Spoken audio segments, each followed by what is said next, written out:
Le bilan de la médiocrité actuelle, je crois qu'on l'a tous fait, on est face à une évidence, c'est qu'est-ce qui va se passer maintenant ? Si, il y a 2 semaines avant le prochain match, donc ça laisse le temps, d'abord il y a pas mal de joueurs qui vont partir, ça va laisser le temps peut-être de réfléchir, mais il ne faut pas prendre trop le temps de réfléchir, il faut vite prendre la bonne décision, parce que si tu est-ce que vous envisagez que Batik le reste, ou est-ce que vous envisagez que quelqu'un arrive dans les 15 jours ? Si ça se passe, c'est une aberration sans nom. Parce que Batik, il était l'adjoint de Genesio, ça a foiré. Il est l'adjoint de Silvinho, ça a foiré. Je veux dire, avec quel message il va arriver devant les joueurs pour dire, bon les gars, maintenant c'est moi le boss, là, je suis le numéro 1 alors que j'ai toujours été le numéro 2. À votre avis, qui va choisir ?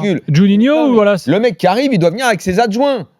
Et Batik, je suis désolé, qui doit choisir. Tout le monde doit partir maintenant. C'est Juninho qui doit choisir. Moi, je sais pas, je pose la question. Juninho, dans ces cas-là. Juninho, il peut choisir. Rien n'empêche de parler avec le président pour choisir. Non, mais de toute façon. Mais c'est Juninho, c'est lui le DS. Déjà, je trouve que c'est bien de lui avoir donné l'opportunité de lui choisir personnellement cet entraîneur, donc Silvinho.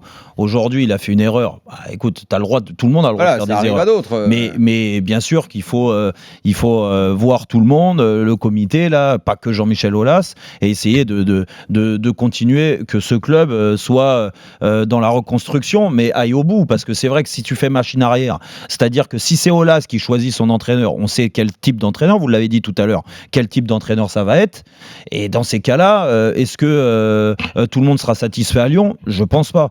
Je pense qu'aujourd'hui... Il faut un entraîneur costaud. Je vais dire un truc, c'est qu'il faut un bon entraîneur, évidemment, mais il faut un nom aussi. C'est-à-dire que ce qui a manqué à l'OL là et à Silvinho dans sa communication pour pouvoir avoir la force de communiquer, et même aux joueurs, c'est pour ça qu'on peut parler de Laurent Blanc aussi, qui est libre, puisqu'on parle des gens libres. Laurent Blanc va venir sur la liste. C'est même le Laurent plus Blanc, Mourinho, Laurent Blanc, c'est des noms qui vont arriver. Au sujet de Laurent Blanc, la semaine dernière, le vendredi 27 septembre, il a déjeuné ou dîné, je crois, chez Bocuse avec Jean-Michel Aulas. Voilà. C'était avant. Oui, mais enfin. Il peut dire après. Non, mais c'est ce genre de nom en tout cas. Non, pas les adjoints, effectivement. Et effectivement, il y a une réflection qui est. Parler. Oui. Mais le numéro 2, ce serait quand même énorme. Non, mais là. Franchement, je ne tomberais pas de l'arbre. Ah ouais. Donc Gasset plus Blanc à Lyon. Que Blanc dise qu'il appelle Gasset. Pardon.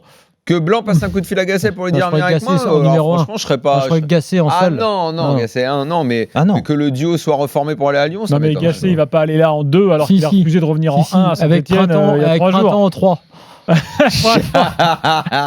C'est énorme. Qui l'eût cru que Claude Puel était l'entraîneur de Saint-Etienne à la veille du derby. Dans le foot, on en a tellement vu que des choses qui peuvent étonner. Voir des choses.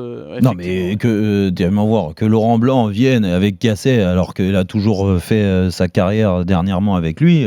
Pourquoi pas ? Ça me choquerait pas. Plus Gasset, il a refusé Saint-Etienne, mais pas parce que c'est parce qu'avec Meillet, ça collait pas. La vraie question, c'est si tu prends. Donc, prenons le cas, l'hypothèse qu'on soulève plutôt là d'un coach, disons de renom, d'expérience et qui claque. Non mais attends, on n'a pas des tonnes. Non mais prenons ce cas. Wenger, Mourinho, il y a qui en ce moment de libre ? Laurent Blanc. Prenons ces noms-là déjà. Wenger. C'est Wenger. Prenons cette hypotèse-là. Je te dis juste, il y a un truc derrière qui va être très compliqué à gérer pour Aulas et pour tout le monde. C'est Juninho, Gilbert. C'est Juninho. C'est-à-dire que si tu prends quelqu'un de poids. Le poids qu'il a voulu donner à ton DS dans ta première décision, c'est-à-dire de dire tiens maintenant c'est le DS, le directeur sportif qui va être le responsable vraiment, d'ailleurs c'est lui qui va choisir le coach, alors que là tu vois très bien que Aulas va remettre son nez dedans et que c'est pas Juninho qui va choisir à 100% tout seul. Donc derrière si tu prends un Blanc, il y aura encore plus un Mourinho ou autre. Quelle est la place, entre guillemets, entre un Aulas qui revient aux affaires forcément et un coach très influent? Quelle est la place pour ton Juninho? Je veux dire que c'est pas simple, qui lui-même n'a pas été fort en com depuis le début. Il la trouvera petit à petit. Je suis pas sûr que là, dans l'immédiat, ce soit la priorité. Non, mais c'est compliqué. Vraiment, il faut qu'il trouve un bon quand coach. même. Dans quelle mesure tout ça fragilise ou pas Juninho?